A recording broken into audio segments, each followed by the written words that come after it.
potential that Kasing always brings. This time, ROCCAT aren't going to give the chance to him with the Thresh, so they take it away. We'll see what H2K answer back with. Yeah, Urgot's out. That gives Kalista a little more value in this meta. However, Hjarnan is a really big Sivir player, so they actually wouldn't mind giving away Kalista, even though like it's really good against the Sivir. They just want to lock the Sivir, I feel. So let's see if ROCCAT respects that or has a way to deal with that. Kalista traditionally is very good against Sivir, but H2K has a way of finding the good lane swaps to match that. LeBlanc taken out by ROCCAT here too, respecting Rio for his play. Absolutely, and of course, Azir's been off the table as well. H2K, they send the rotation on back with an Alistar ban away from Vander.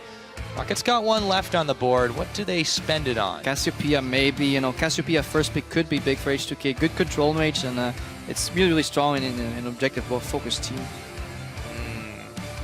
I think that may be the case. I'm really curious, but ROCCAT's taken a lot of time about this one. All junglers are that says they're a little uncertain. Yeah, I mean, they leave the possibility of the Sejuani Gragas early pick, Rek'Sai possibly if they want to go for that. I mean, there's a lot of strong picks up. It's the Maokai band away. All right. So they spend that on Ottawamne. Now, this is curious. No, Ottawamne is a big Maokai player. The way H2K plays is they play with a safe tank in the top lane that can TP down and basically assist once those Dragon fights start happening, once those fights in the bot lane start happening. And Ottawamne plays a really good Maokai, so I understand the ban. Potentially behind the scenes, we don't know Steve's champions pool, right? He may have a no counter pick ready or wants to force Ottawamne in a predictable matchup, come out with a bit of a curveball, you know, all possible. Maybe they want to just facilitate Steve's first game in the LCS here. A lot of options, but we know Cassiopeia is open. Alongside all the junglers, is H2K going to pick it up? Yeah, that is definitely the question. I think H2K really have to decide what they want to prioritize here with so many different strong picks available. You would think jungle would be on #1 priority, but as you mentioned, the Kalista, it was left open throughout it. You said it has a lot of value in this. I completely agree. And I think it's a little risky to pick up first, but it shows the confidence they have against ROCCAT. Well, it is pretty smart given that Urgot's out and they play this rock, paper, scissors equation where Kalista goes in and Sivir can block a lot of Urgot's damage, you know, with blocking the Urgot E ability at the same time. So they ban one and then they pick the other, and that's really good here. They get the Kalista. ROCCAT can't really pick Sivir here unless Ula is very comfortable playing it, but otherwise the lane's going to be really rough. I like it. I just wonder where Cassiopeia fits in, because in other regions she has seen a lot of pick and ban really, but in Europe, not so much today. I've been wrong before, so maybe I'm right for once. Well, looks like ROCCAT are going to go that way, so Cassiopeia is locked in, as is the Hecarim. And from Steve's summoner spells on that one, there's no chance that's going jungle. Yeah, TP Smite, Hecarim. Well, we'll see how it works. I think it's nerfed a little bit on this patch, you know, for top lane, so jungler kind of wants to run the Smite top lane, not so much anymore. Hecarim's really good at flanking. Really gonna watch out for those TP plays, you know, home guards coming in. Really vital. Could throw H2K off guard. Ryu's hovering Zed, even though he now has that 1 second like change on his ultimate ability. So I don't think he's gonna play that. Yeah, I don't think so either. But we'll see as the hover timer does tick down. For Steve on this Hecarim, I'm a little bit curious now why they banned the Maokai. Yes, they don't want to put Ottawamne on that comfortable choice. But in a one-on-one matchup, Hecarim doesn't do too badly against the Maokai, so I'm wondering if maybe ROCCAT are trying to sniff out a lane swap in advance. Yeah, maybe a lane swap, maybe just doesn't like playing against it. Maybe they figured out that Ottawamne plays poorly into Hecarim when Maokai is out. They have obviously done their research because they had a lot of time to prepare for this first match. We'll see what comes out. We have the Morgana picked up. Earlier, I would have said, you know, 100% support pick. It works well with Kalista, but I've been wrong when Peke flexed it and went into the mid lane.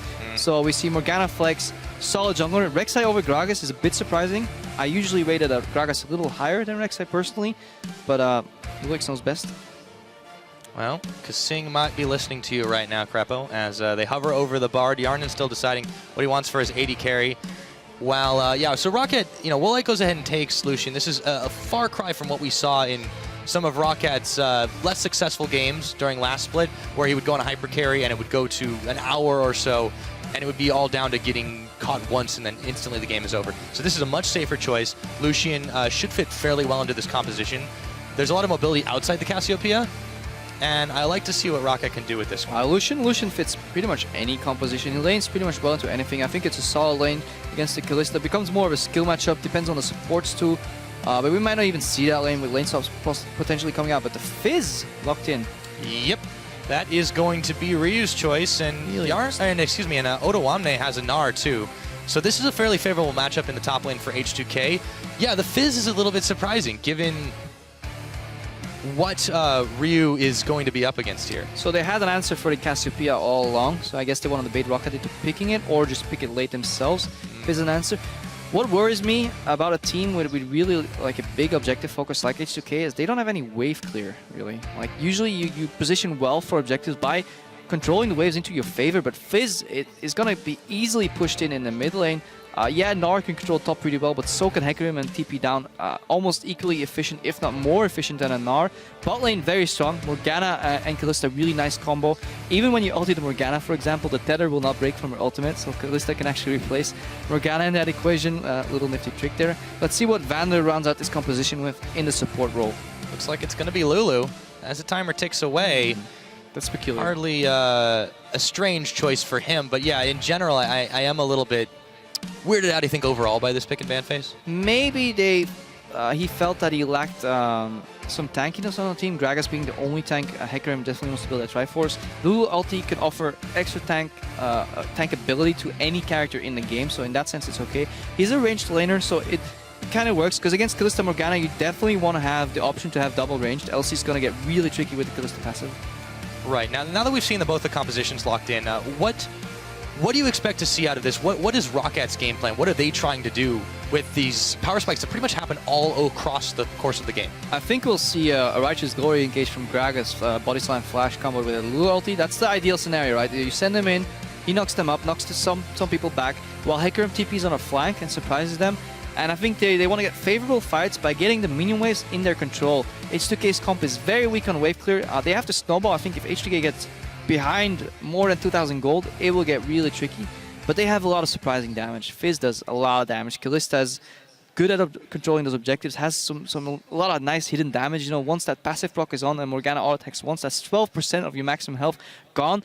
It can really change the pace of the game really quickly with a couple of those passive shots, but we'll see how this plays out. Absolutely. A lot of hidden damage on both sides. The smite on the Hecarim is especially going to be interesting for contesting those objectives. Now, guys, we're done with that pregame banter. Why don't you tell us what you think at LOL Esports is the place? Tweet H2K win or ROC win with the hashtags to see who you think is going to take this one as we load up onto the Rift.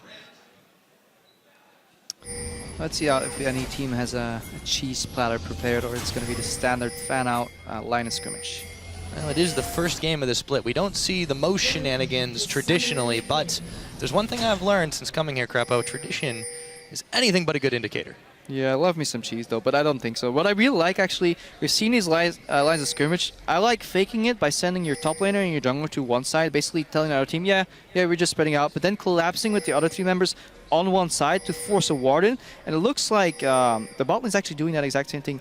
Kasing backing up Yarn here, hoping that Vander's on a position. They want to force them out, but yeah, 2v2, it's not going to work. They need the support of their mid laner. Fizz obviously doesn't put too much pressure, so that's not really going to work. Standard line of scrimmage. 105 wards drop. This is basically, you want that ward down at 105 so you can comfortably do your camp and figure out whether the enemy is stopping you, or you know, whether coming to invade, or whether they're doing their camp. And you want that ward up really quickly for a 3-minute, 3:10 timing. So that's why at 105 you put that ward down. Standard bot lane behavior. Both teams going to their camps. I think this kind of, it's hard to tell, but I think Kalista Morgana likes that level 2 spike to just go all in and kill somebody. Well, we definitely know Kasing likes that. That has just kind of been their hallmark. You mentioned it earlier that H2K is a team who will pretty much do what you expect them to do. And as an enemy team, you'd think that makes it easier to predict, but it just hasn't been the case. All right, I want to watch how they do these golems, if we can keep the camera on that, because there's a certain science to it by spreading out your passive, you know, damage on one big golem, then to the small one, then to the big one again. Let's see if they do the perfect PvE style. So they proc the big one, they proc the small one. Look, they go back to the big. I think they should go for the big one here and let the AoE take down the small one. This is nitty-gritty Crepo whining about golems, but I think that's the way to do it. However, they take it down the camp relatively quickly. Lucian Lulu first on the grump. Let's see if there's a XP disparity coming down or not. Yep, we will see.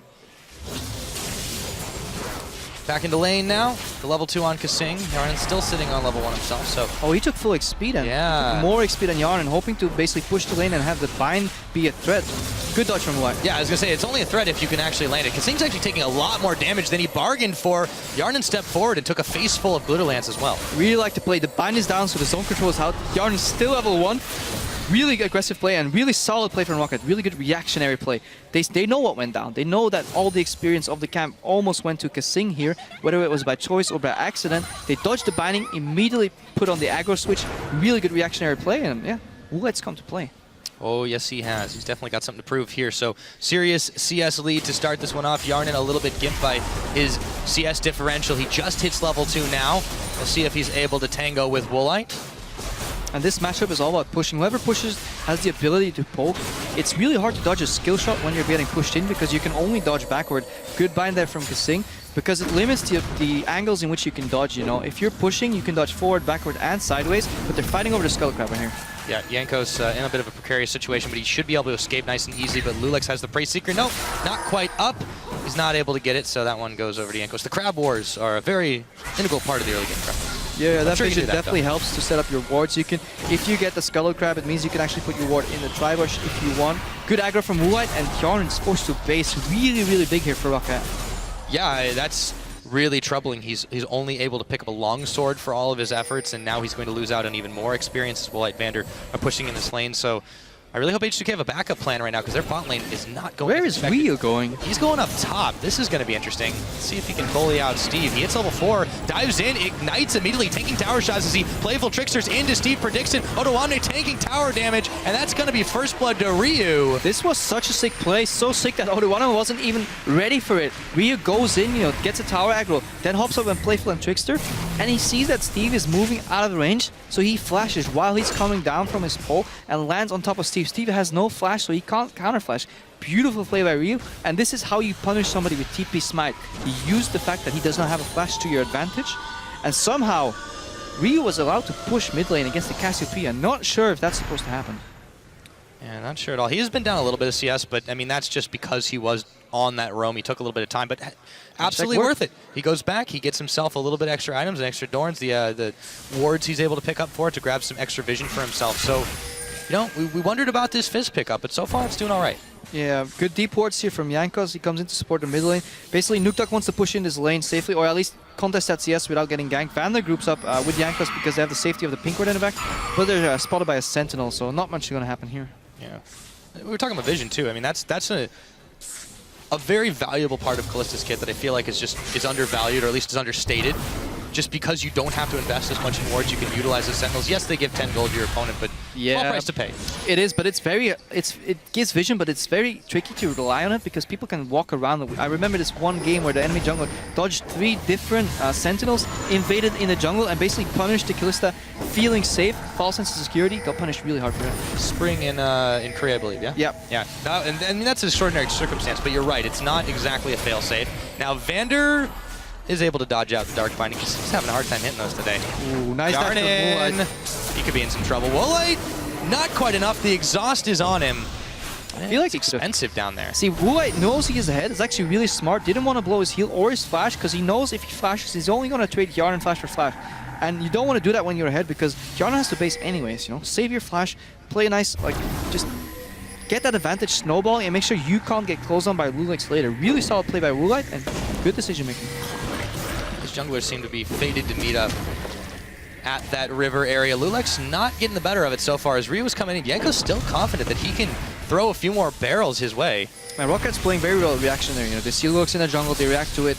They don't get caught by the bind. They know, they see the bind, so they know Kasing is not ready to follow up and protect his AD carry. Woolite uses that information to his advantage to dash in aggressively on Hjarn. Solid team play, nice use of resources from ROCCAT. Very impressive compared to their former form. Absolutely. I mean, it's very, very early to say, but compared to the performance we saw out of ROCCAT last split, all the way up until the promotion tournament, it was not something that would have been able to compete with H2K at the level they are at now. Even 7 minutes early into the game, we'd have seen them falling behind. We'd have seen them not really knowing what to do, and they've so far been quite fine, only giving up the 1 kill. Otoamne now into Meganar form, but Yankos is there. He can't really do much. This is ugly though. If your jungler level 4 has to walk into the lane to secure a push out, it means you're in a bit of trouble though. Oh, Otoamne going aggressive. Yep, in comes Lulex, gets the knock-up, gets the kill. Otoamne gets himself another assist just as Meganar expires, and Steve starts his LCS career 0-2. I don't like this play. Just walking into the lane like it, you give all the information to your opponent. You're playing without a flash on this Hecarim, and you just get punished so hard. Really, really good at H2K localizing the weakness of the ROCCAT roster and basically pinpointing it and exploiting it super hard. Yeah, sometimes it is the game of getting up on the newcomer. Steve has really been unable to do much about this to start off. They'll have to be very, very careful pushing forward, but you know, this could definitely prove a pain in ROCCAT's strategy later game, because Sing eats half of a culling as Yarnan just doing everything he can to try and push the wave out. Woolite's stuck on a pickaxe even though he has a really big CS lead. That's a little awkward. You really want, once you start snowballing this game, you really want to base on a BF sword, but there's a 30 CS lead almost for Woolite. Yeah, and he's still got about 300 gold or so before he can pick up that BF sword, so he's a little bit of a wonky spot right now, and he doesn't want to allow Yarnan to really get back into this one, so yeah, but it's kind of a tough call. At the same time, Yarnan was forced to buy a Vamp Scepter, so he's going to be really far off any notable spike. But the game is pretty much divided in half right now. The left side of the map is for H2K, and the bottom side of the map is for ROCCAT. However, we haven't seen a dragon. Usually, when you see this bottom focus, or bottom advantage on the map for one team, this translates to a dragon. But Jankos was basically patching up, Steve in the top lane. Didn't get a dragon, but Steve still died, and this is worrisome for ROCCAT right now. Yeah, it is, but there is that silver lining that they haven't really been able to secure a dragon. Jankos and Vander now roaming together to establish some vision down on that side. They throw a ward, discover the pink one, and they're able to clear out the ROCCAT tunnels. Vander going very deep for just a second. He goes a little far to get a ward down. He knows he has else to is a little bit back up. normal. But yeah, it's safe for them to do this right now because they know not much attention is being paid to this bot side outside of the 2v2. I think we might see another roam from Rio soon. Has pushed in the mid lane, has the opportunity to at least disappear to the left, knows there's a pink ward there, and basically just disappearing and making people afraid of a possible roam is something you could do. However, if Rio goes top again, they will lose the dragon, so he might opt to stay in the mid lane. We'll have to see for the moment. NukeDuck's taking a brief break to pick up his blue buff. Janko's helping him out with that one. But yeah, Rio has done pretty solid in this matchup so far in this Fizz. The really worrisome thing is, though, how long is this laning phase going to continue? Because that's only going to be better and better for NukeDuck's Cassian. Yeah, he likes that. At the same time, Fizz does a remarkable amount of damage, especially once the game opens up and some towers disappear. He's a really good split pusher. Rio went top. Let's see if ROCCAT spots this or not. He decides not to dive because they don't want to give away the dive and trade for a dragon. I think Rio bases picks up items and wants to start contesting the dragon. Right, you are. Goes ahead and gets his needless. Now, Lulex going to be securing up some crab. This crab will be really big. Oh, actually, wait a minute. It's going straight towards... Oh, now it backs away. That's a very fickle crab. Jankos is going to go ahead and secure it. No problem whatsoever. Lulex got a little spooked on that, and as a result, ROCCAT, they're continually controlling vision in this dragon area, not letting H2K get any more of an edge. Yeah, they got an advantage on the bottom. Look at Woolite, 95 CS to 66. But how does that translate into the game? He's sitting on only a pickaxe. All this time, Galista was able to farm for free because Vamp Scepter into pickaxe, that's free, and they stopped their bases on the bot lane. Exactly. So this could be a moment for H2K to actually strike. Because Sing, though, does take a serious amount of damage, but it would hurt a whole hell of a lot better if they had been able to back and grab some more items. Now you see Lulex and Rio doing the dragon. It's spotted by ROCCAT, but all the vision in the world doesn't matter if you can't act on it. Yeah, poor item timings from the bot lane. Didn't really translate their advantage. Yeah, they had a gold advantage, but didn't translate into a lead on the bot lane. Vamp Scepter farms perfectly fine into pickaxe. Really good job by Sing. I assume he used his tormented soil to stop the backs from the ROCCAT bot lane. They will have to be scared once they actually finish that back. But right now they can play passive on the bottom side of the map because they got the objective. They got the dragon. They basically just want to secure those towers, keep them alive, and let Odoamna beat up Steve for a while. Yeah, and he runs right. Q. So Steve is definitely, I think beat up is the word to describe it right now. This is a bit of a problem for him. We'll see if any help comes from him. In the meanwhile, Jankos is focusing on NukeDuck's lane as he backs away after the wave has been pushed in. Lulex clearing out some vision on the other side here. Jankos is getting out-leveled by Lulex pretty significantly. Lulex continuously been a level up on Jankos. Jankos even forced to walk into lanes to assist with wave clearing. Really not good if you have to do that as jungler, because the best thing about being a jungler is that you can show up any lane and gank, right? But if you give the information where you are to a team as organized as H2K, they will punish you that. Not in the spot where you are, but somewhere else on the map, they will use that to their advantage. And you see Odoamna taking down the first tower of the game on the top lane. Yep, he grabs that one for free as Steve was forced to to back away. Let's go back to the bot lane for a second because Woolite is putting some serious hurt onto Kasing. Gets stopped by the binding, but for now they're based dominant. yet. Woolite snuck a base. That's really smart. He snuck a base, and now Hjarnan and Kasing, they have to get the hell out of there. They have to get the base, get some item, or otherwise Woolite will just straight up beat them up, and they have to hurry, or they'll just straight up lose their bottom tower here. Really significant point in the game. Is Woolite going to take down his tower? Yeah, well, they're just backing now. This is not looking good for H2K's bottom first-tier turret. The mini wave is inbound. Jankos and Nukeduck are moving in that general direction as well. Kasing actually stuck around, but he can't do anything here, and now Jankos is providing a buffer against Lulix. This tower is as good as dead. Yeah, solid rotational play from ROCCAT. They recognize that they really needed that tower to even out the tower score, and they basically supplement their advantage by moving other pieces on the map over. Really, really good use of resources. Yeah, with that, they bring the gold within 200. 13 minutes is the time on the clock. There's only been one dragon, and it's been for H2K, but ROCCAT still holds on. Well, no lead actually for them, but you know, they're very, very close. Hjarnan has to be careful. BF pickaxe into a Cutlass is the worst part of this matchup, if it ever happens, that you could be in. At least if you finish your Blade of the Ruined King, you have an active proc. If you get some more damage like a BF sword yourself, you can actually win some trades if you're lucky, but this is really awkward spot to be in. Yeah, I mean, there's no way he can trade with Woolite right now. I wouldn't be surprised if once he finishes pushing down bot, assuming ROCCAT decide not to defend this one if they try to push somewhere else on the map, if he then, you know, goes and hangs around mid, goes and hangs around top and tries to turn things around. That's a really good pointer, because if we go back to how we handled the champ select, we noted that H2K is very weak in the wave clear front, and Lucian can really expose that. Going to poke somebody out of the tower and then take down a tower. ROCCAT should start looking at taking more and more towers while keeping the bottom one alive. I don't think putting two people bot is the correct play for them. I would like to see them collapse on mid lane, use the fact that Fizz barely has any wave clear, use the bottom lane advantage and translate it like Forgiven did earlier in the Gambit game. And you can see that ROCCAT are definitely hoping for this game to go on as long as possible. The tier has been sitting on the Cassiopeia for a while, but the Abyssal Scepter completed as that first item. What do you think of that particular build? I think it's alright if you're playing against a mage assassin, but Steve's getting caught again. Yes, he is. He could go 0-3 as he goes in with the onslaught or goes out with the onslaught. It won't be far enough as Oda picks him up. Didn't even need to dive, just found him on the crux. Yeah, H2K recognizes that they have to start playing towards the strong side. Kasing abandons bot lane, knows that they will lose 2v2 anyways, predicts a possible roam into mid, and they start playing around the strong side. Play around Oda. Don't need his TP, you know, make him the crux of the team right now, and it works out. They get a pick.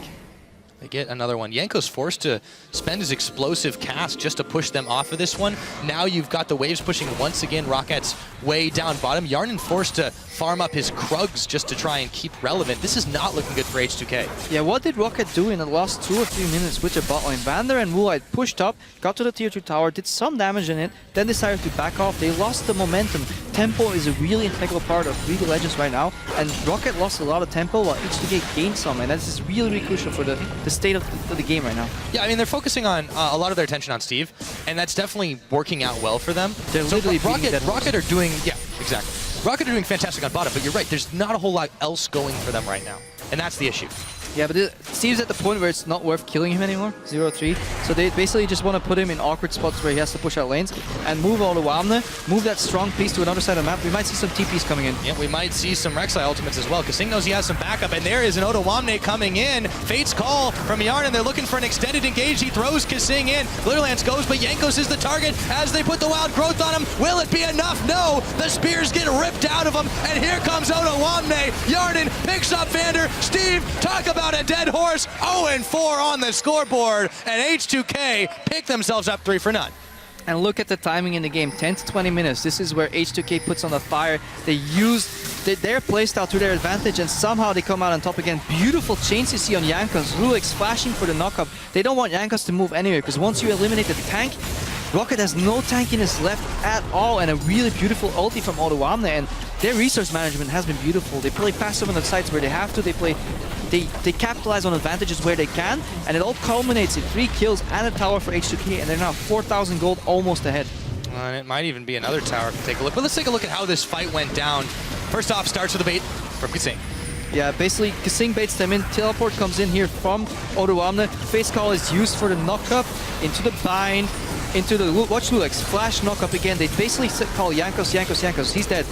Fizz is coming in from the side, flanking. Really good 2-man ulti because they're basically watching their tank die. They're standing around. Is he gonna die? Okay, okay, is it? Oh god, we're caught out. We gotta run. And then H2K pins them into the wall, double stun. Really good play, and ROCCAT almost seems flabbergasted though what's going on. Yeah, definitely not quite in sync, and unfortunately for Steve, he's definitely had a rough start of things. Now, ROCCAT are going to attempt this Drake, but H2K will not give it up so easily. We'll see if they go in. No steals. That one does go to ROCCAT. Woolite got it. Breathe a sigh of relief. Yeah, Woolite had to get that. So, with 2 smites, the AD carry takes it. H2K not being punished for the lack of wave clear, and they found the weakness in ROCCAT's armor, in Steve having no flash. I find it still peculiar that a Fizz can roam up top, dive, and not get punished, not lose his tower at all. And it's just really solid play, and really, really impressive that that H2K managed to recognize that. It seems really obvious in hindsight, you know, yeah, he has no flash, okay, you can push him, you can dive him, but to do that in a game on LCS stage is very, very impressive.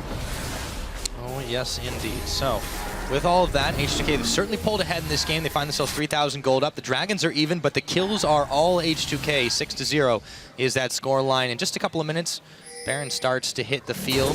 We'll see if that becomes an object, but for now, looks like H2K are eyeballing this bottom side. Woolite dodges out a Dark Bind, but Yarnan and Lulex are there with Kasing to keep on the pressure. They're basically faking a dive because they know they don't have teleport, so they basically want H2K to take down top tier 2 while they're safely pushing down bottom. ROCCAT might recognize this and try and take out H2K himself, but then they'll lose the bottom tower to a dive anyways. Really tough position for ROCCAT to be in if H2K has the proper vision to recognize this play. Yep. Oh, and there goes the Casio ult. Steve goes in, and H2K just out of Meganar form is going to go down. Nukeduck will pick up his first kill of the game. It was a little bit messy, and they trade for a turret, though. Yeah, but I think 1/3, either top tower tier 2 was going to fall or bottom tier 1. They traded for a kill. I think that's the best case scenario for ROCCAT. I like the roam. I think it's a smart play. And what does it say about ROCCAT, though, that this is the situation that they're in? They have to basically make sacrifices regardless of what they're doing at this stage of the game. This is basically mistakes from the past coming to bite you in the future. And here it goes, Yarnan Fate's call onto... Yep, he gets knocked up onto Nukeduck. They combo it, and they throw the chum in the waters, and that is one dead snake. Ryu pops his Zanya's Hourglass as Jankos goes in, goes out. Is he big enough? No, not again. Yeah, especially if you lack wave clear, you really need to make these picks happen, and H2K is so good. No hesitation, just throwing Kasing in there, relying on him knocking people up, and then comboing it with the bind into another knockup. You know, so much damage coming out. Good bind from Kasing. Yep, now they found Steve. Tormented Soil is on Ryu, Playfuls and Tricksters, and he gets a kill on a spree now as the minions are still tanking the tower. Yarnan hop, skipping, and jumping all the way to a few more tower shots, and H2K are able to clean up 3 kills in total off of that. 5,000 gold lead. Oh, really yeah. impressive. Starting to roll out of control. ROCCAT, what can they do to come back from this one, though? Because they just seem to be very scattered. Some good answer moves, but not without giving things up. I think the only way they can win a fight right now is a good flank from Hecarim. While this tower is going down, maybe Caspia are flashing just the multiple people, but H2K seems to be so controlled that they're not going to let that happen, you know? No, and they wait. It looks like it may have been a little bit long, but they really, what threat did they have to answer for? Steve was not quite up yet. His teleport isn't available either. Still a few death timers were ticking when H2K backed away. They had just enough time. And even if he teleports, I believe he went for the Cinder Hulk into the makings of a Banshees or potentially a Spirit Visage. You know, he's not going to deal any damage. 0-5 Horse, they don't even have to be afraid of the flank anymore from Steve because he doesn't have the traditional Triforce to dish out so much damage. They can pretty much ignore him at this point and focus on the other carries. Basically, they just want to blow up Nukeduck. Yeah. Let's take stock of where this game is at, because we talked about the 10-20 minute power spike that H2K has. In this game, they've certainly hit it to a T. At 10 minutes into the game, it was incredibly even. It was very much tie game in almost all aspects, maybe a few towers and a few dragons here or there. Now, we've got ourselves 5,000 gold difference, like you said. Still 1-1 in dragons, but that kill score pretty much says it, 9-1. H2K have been finding the holes in ROCCAT's strategy and exploiting them time and time again. So what they want to do now is put H2K on bot with teleport and then control the top side of the map. They want to get rid of those pink wards that ROCCAT has in their jungle right now. Put deep vision, and I think H2K will do that. Because the lack of wave clear, not the best siege in the world, they might just want to start baiting ROCCAT into face checking. Face checking gets punished really hard, especially when you have a ROCCAT with Tremor Sense. She can spot out people moving in the dark really easily, and especially when they move towards an objective. Could be really, really dangerous for ROCCAT here. Yeah, could be dangerous for Rio, however, though. Finds a Jankos in the brush. promptly body slams into him, but they're going to go ahead and give up a pink ward for that one. H2K continuing to squeeze ROCCAT out of their own jungle. Now Steve finding Otawamne, but as you said, he really doesn't do any damage. He's got to be careful too. Meganard's not anywhere near happening, but he doesn't need it. Otawamne just puts on the damage. Yeah, the new Black Cleaver really working into Otawamne's favor here, and Steve doesn't want to teleport in the fights anymore. He just wants to cancel Otawamne. He wants H2K to face off 4v4 against ROCCAT, potentially lose the fight with a good Nuke Duck's ult flash, but even then, you know, he's just getting wheeled down because he has to stay in range to cancel the teleport, and ROCCAT's trying to gank Otawamne here. Yep, up, flash for a flash right there. Explosive cast. Otawamne's dangerously close to Meganard though, and Steve might have overstepped his bounds. Now you see Jankos bailing out a barrel to help Steve, but it's all they can do to stay alive in a 1v2. Ryu diving onto Woolite. Does he have the damage? He does, because Sing is there. He's got his ultimate on, and a pair of exhausts, one for Ryu, one for Vander. H2K, turrets be damned. They're going for the dive. There's the petrifying gaze, but it only slows down H2K for just a moment. They're piling on forward and eyeballing the inhibitor turrets. And this is H2K in a nutshell. You know, you try to aggress on us in the bot lane, we will find a way to kill you in the top lane. Cross-map objectives. Really the bread and butter of an objective-based team like H2K. And walls seem to be optional for Kissing. You know, there's a wall here, just use Fake Skull, throw me over, I'll just land a binding. Playful Trickster, Zhonya has a lot of ways to reset tower aggro by Ryu, masterfully used, and H2K is playing this game to a T. 10-1 in kills. ROCCAT, they're not getting anything. No, they're not being allowed anything here. Now, Dragon coming up in 10 seconds, but ROCCAT, they've got very little way to contest it. There's a tiny, tiny window with everyone just coming back from base, but do they even want to risk it at this point? It doesn't look like that's the case. Again, what ROCCAT wants to do now is keep Otawamne out of these fights, have Steve cancel his teleport ideally, and somehow win a 4v4, but no flash on Nuke Duck, no flash on Woolite, no flash on Vander, no flash on Jankos. That makes your plays very, very predictable, and H2K is looking top form right now. Absolutely, look to secure themselves Dragon number 2 at just about under 24 minutes into the game. They've got their bases covered, that is for sure. But on ROCCAT's side, you know, what really, they've had their options really whittled down. The Hecarim is pretty much irrelevant. They've been forced into these predictive plays, as you said. Really, it seems like it's going to all be on the back of Nuke Duck the longer this game goes to have that Cassiopeia damage, but that's still a long ways away. He's still on basic boots. Yeah, he's definitely struggling. He has a lot of DPS speed, he has no ways to land it. The mobility coming out of Rio, and he can be untargetable for so many times in a row that it's really tricky to kill him. Lulex is always ready with that flash on the trigger, you know, to flash knock up and basically CC chain people down. Really good play from Yarnarel, nice spacing, good ultimates too. So H2K playing pretty much flawless, and they're capitalizing on what they did in the early mid game. And if we go back, we just want to highlight, you know, how well they played their composition, how well they knew their strengths, and how they exploited ROCCAT's weaknesses. And I think if we want to analyze this game, one thing that went wrong is the item timings on bot lane. When you're 30 CS up, you really want to capitalize that somehow. Playing pickaxe into Vamp and then being kept, you know, until you base on maybe 110 CS, it was too much for ROCCAT. Solid props to H2K for staying in the game though. Yeah, absolutely, and just outmaneuvering time and time again. It just seems like the biggest story is execution. Both these teams had solid compositions. They knew what they wanted to do, but H2K knew exactly how to shut down the ROCCAT plan. And it looks like H2K is putting up vision deep red jungle, so they have the teleport threat to punish ROCCAT if they check. Oh, Rio's going in. Yeah, he's got Chum the Waters onto Woolite, and he's going to get 8. Just like that, Rio's going to pick that one up, and he dodges out. Still has Zhonya's too. From Petrifying Gaze. Yeah, he'll be able to Playful Trickster once again. Nuke Duck just cannot catch him. Again, still those basic boots. Yeah, and slippery fish, even harder to find. You see what Rio does. Like, he forces the gap closer to be used by Woolite, knows he has no flash, guarantees the ultimate landing, and at that point, Woolite is a sitting duck, and you know, he will just get ate alive by Fizz, and there's no reaction in time by ROCCAT because H2K is spreading them out. ROCCAT's one of those teams that definitely wants to 4v4 in this comp, but they're not allowing it to happen. H2K, flawless execution so far. Flawless execution indeed. After pushing that one, Rio will go back, spend more of his hard-earned gold. 402, his score this game has been absolutely phenomenal and untouchable. Yep.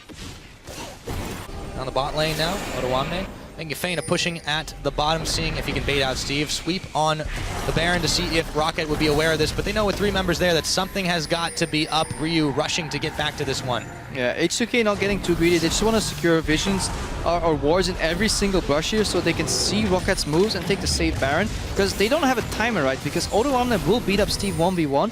If ROCCAT commits more resources to the bot lane, the Baron will automatically become free. So time just plays into H2K's hand perfectly here. Eventually, it'll be enough wards, or Tremor Sense will be secure enough that they can take the Baron and start closing out this game. As you say it, so let it be true, Crepo. H2K start this Baron off. Team ROCCAT inbound trying to stop this from happening, but Jankos wanders right into a Chum the Waters, and he throws a barrel out trying to escape now. Teleport from Ottawamne, gets stunned up. Lulex takes a huge shot at Coling, but Woolite and Nukeduck are next on the table. Ottawamne, Meganar, just at the right time. It's a double kill for Yarnan. Steve now collapsed on by the rest of H2K. That's a triple kill for the Callista. They can take this Baron for free. The question is, do they still want it? Oh, yes. And there's nothing ROCCAT could do, really. Like, they were forced into that play. They had to check the Baron. They had to fight their way out. Ottawamne found a way to teleport away from Steve so that Steve couldn't cancel it. The second that lands, it's almost guaranteed that ROCCAT H2K is going to win this fight. Baron, okay. Sing volunteers his tribute. Yeah, you know, why not, right? An O to the blood. Baron has killed as many H2K members as ROCCAT has this game. Go Baron. Yeah. Vander trying to be a nuisance, but he just can't do enough. In the end, it's secured. When you've got that many spears stacked into you, Yarnan can rip him out for a lot of damage. So, and this, we said it earlier in Elements' game, you know, they had a really group one-mode combo teamfight style type of deal with no wave clear. Baron solves that problem in a siege. Now, H2K has a bit of a different composition. They want a 1-3-1 and make picks. Baron amplifies that so much because now every single lane will get the Baron buffs, you know, because Kasing is not going to split push on his own, so it doesn't matter that he lost his buff. A little unfortunate that he died there, but H2K can set up for a 1-3-1, a 4-1, buff all the creeps. Exactly, I was going to say they have a whole ton of options at this point, and they can just continue to push ROCCAT further and further back into their own base. I mean, they're already sitting on only one tower outside of the base remaining, but let's see if ROCCAT can find something. He's going to be slowed down as he tries to tunnel, forced to flash away. Yarnan now in there for the defense, but ROCCAT, they've got a momentary advantage. In comes Steve, and Nukeduck will pick up a kill. Yarnan is next on the plate, and that's going to be Steve picking up his first. ROCCAT have found a tiny bit of breathing room. And this is how you stop a 1-3-1. You kill before it happens, because once everybody's in position pushing the lanes, it's too late, because if you commit to one side, they will take a cross-map objective. Really good read by ROCCAT. They hide in the jungle knowing that somebody's going to want to shoot for vision, and they kill. But Ryu, he wants blood. Yeah, look at how confident H2K are. 2 members down. They still think they can make a play. Ryu flashes, but Vander follows suit on this one. Ottawamne now chasing on Steve as he hop skips and jumps over. Woolite. Oh, Woolite is down as Ryu chases through him, and Ottawamne finds Steve. H2K in member disadvantage are able to still come up with 2 picks. Yeah, this highlights the state of the game, how far H2K is ahead. Ryu, he doesn't care that teammate just died, you know, so nice, you took the cooldowns, I'll take care of the rest. Yeah, no problems for them whatsoever. Now forget the split push because H2K are right on the inhibitor turrets. No need now with Woolite and Steve down. Chum the Waters dodged out, but it doesn't even matter. They just used it to zone as this inhibitor is not long for the rift. Ottawamne jumping forward. Nukeduck is found. He's not going to get anything with his petrifying gaze, and a cherry on top for H2K as they push Team ROCCAT even farther back. Yeah, fantastic play here, and it almost unsurmountable lead for H2K, and they're going to end this game, I imagine, on a 4-1 split push. They can also start knocking on the front door on any of the lanes, but they can pick up another dragon here, uncontested. ROCCAT is down more than 10,000 gold at this point in the game. That is so hard to deal with, almost impossible, one would say. Yeah, now Dragon number 3 going down for H2K. There's no way that ROCCAT can get there to try and stop it. They've lost all control of the map. With extra mobility now from this 3rd Dragon buff, H2K will be even slippier, even harder to catch. And ROCCAT are almost out of options. Yeah, H2K not going to make the same mistake again. Yarnan basing safely.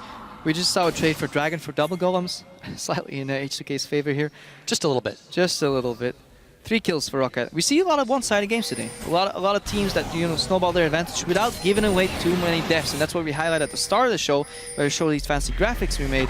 People who give away less deaths and try to get, you know, a decent amount of kills, they win game. It sounds logical, of course it does, but you know, we see H2K basically play this style to a T, and they're finally losing maybe 1 tower in the top lane, but I don't think they care too much. Well, it's a style that got them 3rd place in the European LCS, and it looks like it's about to get them a win if this trend continues. Ottawamne goes in a little far by himself, but he's just perfectly fine. He's eating a full culling, and all of ROCCAT are still backing away from him. The rest of H2K are pushing bot now. Yeah, that's a 1-3-1. You know, you force them to overextend on one side relatively safely. Maybe a little too bold by Ottawamne there, but he delays their back timing so much that H2K can maybe get a tower on the bot lane. Woolite's 1v1ing him. He is 1v1ing, but Ottawamne outplays him. How about that? A Thornmail will do that for you. on top of the Randuin's Omen, pretty much negated a lot of Woolite's damage. Inhibitor now in the bottom being fired down by H2K. They've just got everything in the book against this team. This has to feel so bad. Beat 30 CS up early and then you get death by Tormail in the end of the game. Really, really not fun for Woolite here. Played a good laning phase though, really good reactionary play there, but it didn't come together for ROCCAT. No, it really just didn't. So, and this is why we're at 32 minutes into the game, and H2K are just continually knocking on the doors. They've got 2 inhibitors. They've got Odoamne bringing up a herd of minions here as Yarn and Kasing and Lulex are there. Jankos, all he can do to try to back this out is throw a couple of barrels here and there. Nuke Duck's still a damage threat, but they've got to land the perfect combo, and that's really only happened once. Yeah, H2K horribly, are really efficient rather with their Baron, right? They took it down, and 6 minutes later, they only have 2 inhibs down, took a tier 2-2. They're knocking on the base Nexus turrets, they're taking out a third. ROCCAT, they're not swimming anymore, you know, they're sinking. No, absolutely. Steve is just able to get away from that Dark Binding, but Tower won't be so lucky. It's going to take the rest of its HP in damage. Chum the Waters dodged out, but they are going to go in for the final assault. Steve dodges in, but I don't think it's going to help the rest of his team. Woolite takes down Lulex. In comes Ryu, just dodging around, but he finally will fall down. That's a double kill over to Woolite before he himself melts. Vander chased all the way back to his fountain as H2K completely clean house, and they will secure the ace. Team ROCCAT blasting off again as H2K are polishing off the Nexus turrets. They will end this game. 33 minutes in, the Nexus is bare, and a fantastic match for H2K as they just take their time around it, dancing about to finish this one off in serious style. Got a challenge for giving on LCS, spat the score a little bit, but yeah, H2K very convincing.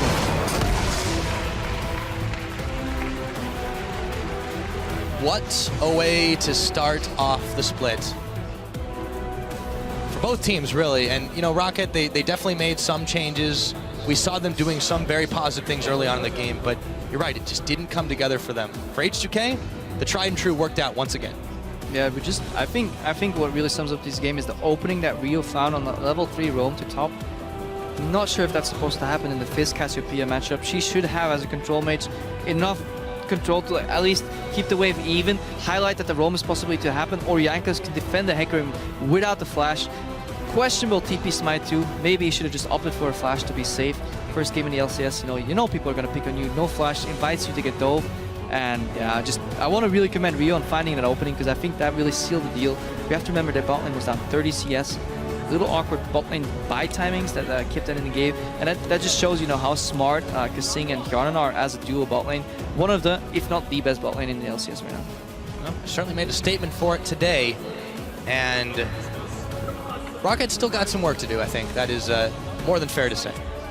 On the other side, they definitely had a fantastic bot lane. I think they got a little baited in picks and bans. This was H2K mind games a little bit. So you're probably talking to the rest of the team. I mean, obviously very happy with that performance to open this one up. I wonder how this game would have turned out if the Golem XP went on the right targets there. I'm not sure if it actually was planned or not. It seems like it was an unlucky lost pool tick that they got it away while usually AD carries stand on max range to take that Golem, share it, to get closer to lane. I'd have to ask Ray later if I see him, but yeah, good recovery, good exploit though from ROCCAT. I like to see that, you have the information when people show up at certain timings, they hit certain level marks. An experienced bot lane player will recognize that once that binding goes down. Really nice engage there from Woolite. I have to commend on that. So that's nice to see.